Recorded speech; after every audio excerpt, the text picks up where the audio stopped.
Tim, man, I can tell you've really made some major improvements to your engine here. Yeah, I've done a couple little things.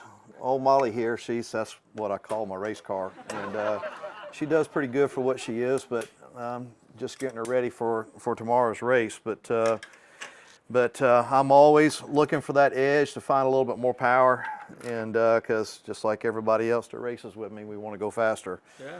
And of course that always comes at a cost. But I try to do everything I can to minimize that, because when you get too engrossed in that, it takes the fun out of it. Well, how much power do you have in this? It makes about 675 horsepower at the flywheel, 75. Wow. and that's actually kind of weak for a race motor. And how fast can you end up at the end of the track? In the 8th mile, as it sits right now, the car covers the 8th mile in about 5.9 seconds. Woo! So I will tell you, so what we call that in racing lingo is it runs 590s. 590s. Yes. So good golly, Miss Molly, she goes at 590. Yes, she does. And that's actually with the engine detuned a little bit. Really? And but in good air, that's what she runs. Yeah. And so when I hook up my laptop and add some more power to it, it'll dip into the 80s. So and you like more power. I like more power, but as a bracket racer, it's about consistency. Oh. Okay. And so when the hot sun gets on the track, sometimes it'll make it a little bit slippery. So what I'll do is I'll dial the power level back a little bit so we don't spin the tires, and that keeps old girl here running consistently to repeat that same number. And you don't have to buy tires as often. Well, we do, because every time you roll up to that starting line, you have to do a burnout. Yeah, And so every time you do that, you smell that rubber, and you just like, well, they're just winning a few dollars. It's like, But power. that's right. Yeah, it comes with the territory. Yeah.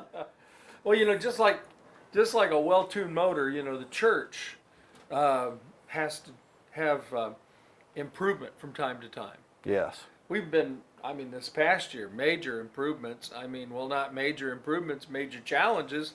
We lost Laura Lee. She went to Nashville, and Tony, he went to Orangeburg, and Sylvia and Jim, they went out to Ridgeville. So all of those challenges, but God has blessed us. He's sent some new families in, and finances seem to be doing pretty good. The Matthias family's there, and we may be starting a Brazilian ministry. So those are all positive things, but it's still a big challenge for us. Yeah. Big challenge for us. Yeah, it is. And it seems like when one family leaves, God has a tendency to find somebody to try to fill their shoes, and things are different, but we've learned over the years to adapt and figured out how to roll with it. Sure. And then when the new ones come, we just love them in. Right. Well, I know one area we really need to love them in at is we need a youth pastor. We do. And we do. Man, I have just been spinning my wheels trying to find a youth pastor, and nothing's been happening. Absolutely nothing. I go from 0 to 0 on that deal. Yeah, they're just, unfortunately, they're not growing on trees. No, they're not. And they're of course, and when you find a good one, they're definitely not a dime a dozen either. So we need to pray. Yes. We need to pray that the Lord will help send us in some folks to work with the youth, because that's a critical department. Just like that distributor there is critical for your engine. Yes, it is. Got to be firing on all points. Yes, it is. And if that thing doesn't send a spark to all 8 of those spark plugs, old Molly here, she won't run good. Yeah. Now, I heard a rumor that you and that Bob Vila guy are going to be trying to do some sort of a challenge. Oh, yeah. Is that what I heard? Is that true? I think you might be right about that. Tell me a little bit more about that. Well, he's been talking smack about that Corvette of his, and he just don't know what's between these fenders here. So you think a Chevy might not be the Ford? Oh, not in this case. He just don't know what he's asking for. Yeah, okay. Yeah, when I let go of that launch button, all he's going to do is see Chillerman Motorsports in front of him the whole way down the track. Yeah. Well, now with an engine like this, and let's say a Corvette engine, what's the main thing? Is it the fuel, the size of the engine that gives you the power? Because in the church, the one thing we need in the church in order to overcome some of the challenges that we have, we need more power. Yes, we do. We need more power. We do. And we need God's power. We need to tap into that. How do you think we get God's power? Pray. Pray? Pray and pray and pray. And when you think you're done praying, Yeah. pray some more. Pray some because more. I don't think we can pray enough. Right. And, Right. you Well, know, that's good. every single morning when I do my devotion before I go to work, and then when I commit myself to prayer after I put the Bible down, I always thank God for Him giving me a new day and for keeping me safe the day before. And I always ask for His blessings on the day, but I always, every day, I pray for my individual family members. Good. That He will keep them safe while they work and travel. Good. And then I pray for my work family. I pray for those that that are shut in, whether they've had surgery or having other ailments. Right. And I pray for my church family. Good. You And, always pray for your pastor. Yes, I do. Yeah. And I want my pastor and my church family to know that they're loved. And Amen. but Good. I just want them to know that there are others and that God is working on their behalf. Yeah. Well, now, talking about power, racing old Bob Vila, you reckon we can hear this bad boy? Oh, sure. Can we hear this bad boy? Absolutely. Now, you have any more adjustments to make on it? No, I think she's pretty good. So I'll take Pretty good. I'll Make take sure these you- couple tools here Make and sure set you them on the move your tools, workbench. Make sure you move your paper there. Yeah, Yeah, let's because hear this old bad we boy don't fire up. we don't want to get anything caught up in there. No. So let me go around here and turn the battery on. And matter of fact, we can crank it up right underneath it here. We can. Yes, I got a cheater button up there. So I use that when I adjust the valves. Well, you sure don't want me to try to crank it, because I just use a key. Oh, this car don't require a That key car anymore. doesn't That require a part is key. gone.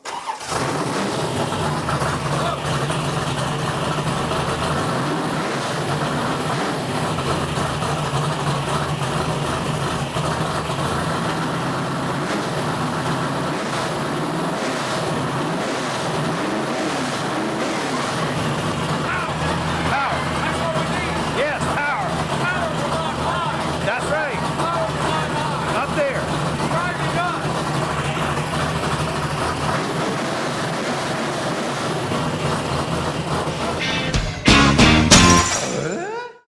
Tim, I've been thinking about our lives and how blessed we are.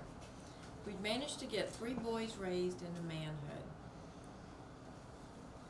And I have some pictures pulled up here. Look at my pictures on the screen. Oh, yeah. They're all responsible, good husbands and fathers. They love the Lord and they serve Him and they work in the church. We are so blessed. You know what, honey, we are. You know, and I'm so glad that our boys took after me. They're old men. Well, you know, I am the church treasurer, and the boys are just like me.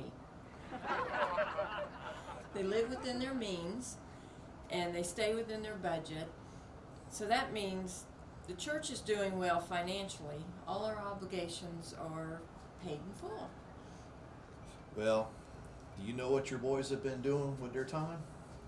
If they're anything like me, they've been working on getting more power. You know, I've got that race with Bob Vila, and I need more power in my engine because I'm challenging him to a race later on this month. I've got to have more power. Oh, really? Well, Tim, I think you missed the point completely. The boys are doing a good job of what they do in the church, and they're not focused on getting more power so they can raise Bob Vila. I sent them a text message asking them how things are going. Here, listen to their video message they sent me about what they've been doing in the church. Hey, Mom and Dad, just wanted you to know that things are going well. You know I'm the head trustees at the church, and we've done a lot around the church to make improvements this past year. We put new roll-up doors in the Christian Life Center. The sprinkler system is complete, and we had one of the Boy Scouts who wanted to do his Eagle Scout project, and he's been making some improvements around the outside of the church. They've really made our church look nice. Our church has so many wonderful people that volunteer to come out and show how much they love the church by dedicating their Saturdays to work. And still, we have some more things to do. Well, hey, I've got to go. Oh, but by the way, tell Dad not to spend too much money on that hot rod of his, because Bob Vila's Corvette doesn't stand a chance against this Mustang. Isn't it awesome what Brad is doing? Well, maybe. Here's the message from Randy that I received. Hey, what's up, Mom and Dad? The teens have been extremely busy with the church this year. They've been to meetings every week, TNT at the district, TNU at TNU, quizzing, and lots of trips. I wish somebody would have told me how hard working with the teens was going to be, but it's really been worth it. We're able to see God make great improvements in their lives, and that's really what matters. Well, I know Dad's big race is this weekend. If he really wants to get a big challenge, he can come join us on a youth trip. He'd really need some power for that one. Love you guys. Bye. Isn't that sweet? He and Chris were working together with those kids. What a blessing they are. They really make some major church improvements through the teens in our church. Do you remember when we worked with the teens years ago? Yeah, I do, but it also reminds me I've got more important things to do. Aren't you about done with this walk down memory lane? More important things. Are you kidding me? These things are the most important things in our lives, and what are you focused on? Oh, well, you know, I'm glad for them, yada, yada, yada, but I'm focused on that race with Bob. You know what? I need to adjust a race car and get it ready. I've got to win. You're hopeless. We've got one more message from our baby, Mark. Hi, Dad and Mom. Boy, what a year. The job's got me tied up with a lot of projects, some traveling too. And Josh and I have taken up a new hobby with flying drones and photography. It's pretty cool. Just a heads up for you. As a head steward at church, we tend to many needs of our church people. We set up communion each time. We serve. We help with special love offerings and funeral dinners. That's the one thing about serving in the church. There's always something to do to help someone and someone to serve. We've been busy, but we received a blessing from it all. Well, I'll try to see you guys at the race. Until then, adios. Adios. I wonder if Mark is taking up Spanish. Listen, if you don't let me get back to working on the car, I'm going to head for the south of the border. Tim, you're incurable. You should be so proud of your boys and the way they love the Lord and serve our church. I am proud. I'm proud because they are all like me. They are driven by the challenge to do more, to do better, to have more power. Her! You missed the whole point. They do more and are better because they have the power of the Holy Spirit and God's loving, enabling them to do what they do for Jesus and the church. That's all nice and good, but you know, I got a car to work on.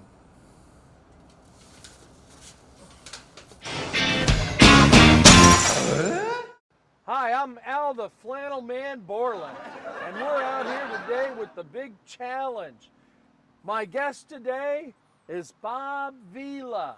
And old Bob here, he's been preparing for this big challenge, and I want him to tell us a little bit more about the big challenge, because the big challenge just isn't about a race, it's about the church, isn't it, Bob? It is. Yes, it is. The challenge can be met very, very easily. And I'm not talking about the car race. I'm talking about the challenge to improve the church.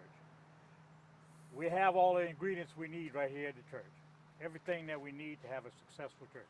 We have a Bible preaching pastor. We have some of the best Sunday school teachers that we can find in the district, and probably in all Nazarene. We could find some of the greatest teachers right here at Calvary.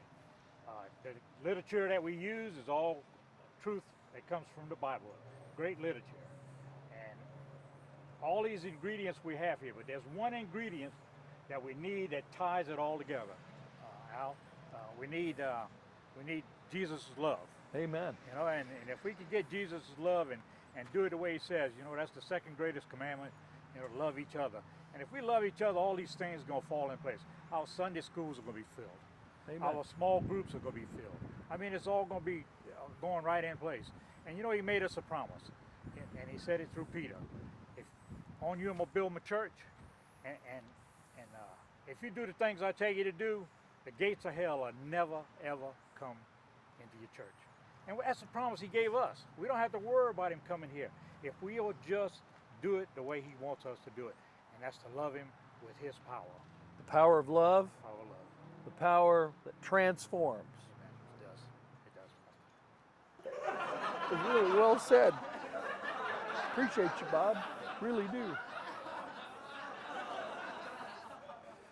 Well, you know, while Bob here is talking about love and all that kind of stuff, I'm talking about my small block in my race car that makes just under 700 horsepower. That's all the power I need.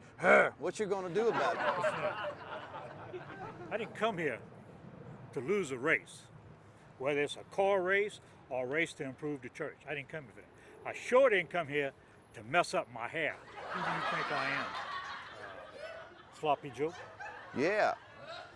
You think this Chevrolet's got something from my Ford? It does. It does. Why don't we do a little race and see what it'll do? Well, I tell you what, on a quiet night, you can hear a Chevy rust. I'll tell you what about it. Ford, in the middle of the day, you can hear it. It's doing its thing. That's right. That's called first on race day. Heidi, will you bring me my helmet, please? Well, if you're not going to race until tomorrow, why should I bother? Well, you know, I got a race to run. I got a race to get ready for, Heidi.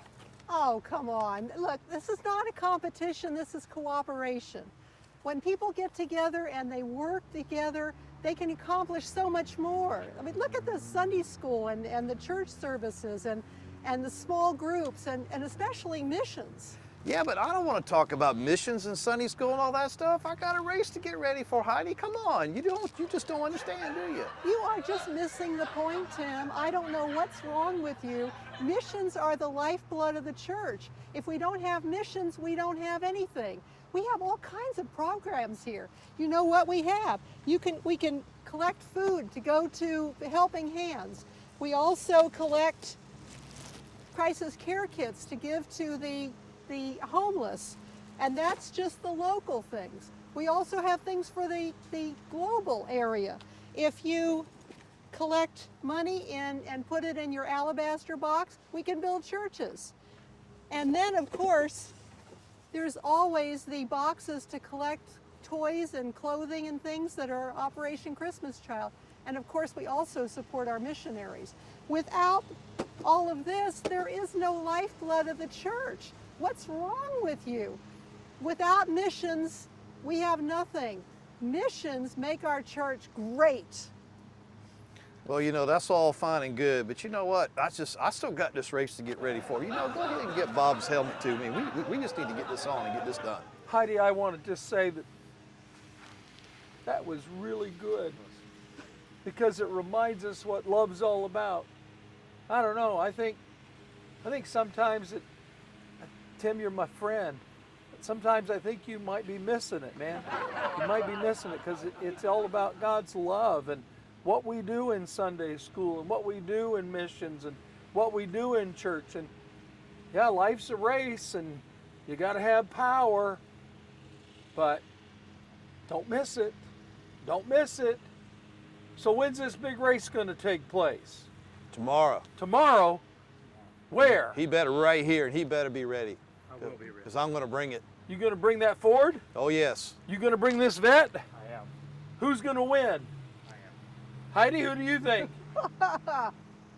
I don't think anybody's going to win that race. Not these guys. No way. No way.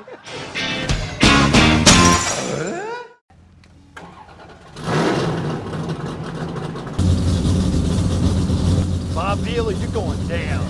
Go. You think you got something? I got it right here. I'm driving for Jesus. Who you driving for? I'm driving for Team Tim.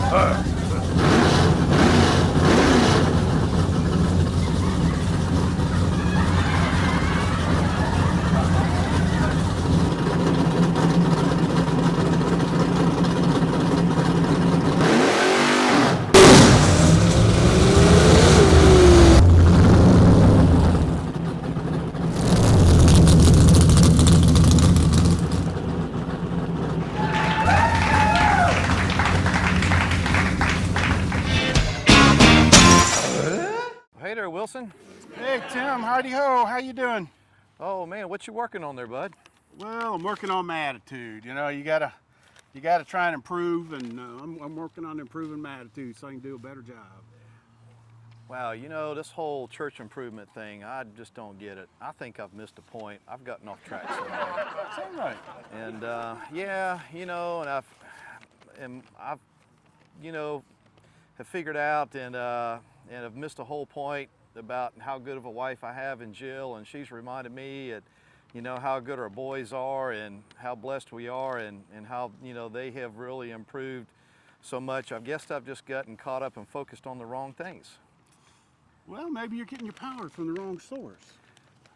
Well, you know, Wilson, I think I've been focused on the wrong things, and I got reminded by my wife and how great my wife Jill is, and how great our boys are, and how blessed we are, and how they have figured out, you know, how to improve their life and in the church. And I mean, even Heidi gets it, and Bob Vila gets it, and you know, for some reason I got off track and I missed a point somewhere. I guess I've just been focused on this race, trying to get more power from my engine, and only just to have the thing just spin the tires and just leave me sitting there on the starting line while Bob drives off.